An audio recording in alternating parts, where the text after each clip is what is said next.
Hello everybody, we are glad to welcome you on the HardReset.Info YouTube channel, and today I would like to demonstrate that you can post video on Pinterest. So in order to post a video idea on your Pinterest account or upload a video to a Pinterest account, just go for the saved or your profile page, then open the created section, and in here just add a new idea pin by tapping the create button. Choose a video that you wanted to upload.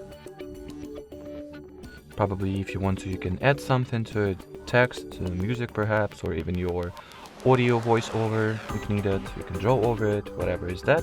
After you have customized and edited the video, you're ready to upload, and you are ready to upload it. Just click at this next button, create a video title.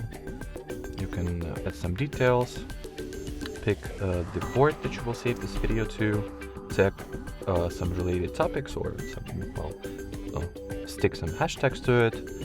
You can also turn on or turn off the comments for the video, and then just publish it. After that, we will just need to wait for this video to get uploaded. Here it is, and now it will be accessible at the created section of your profile. And well, here I have it. Alrighty, so that will be it for today's video. Thanks for watching, thanks for your attention, and bye bye.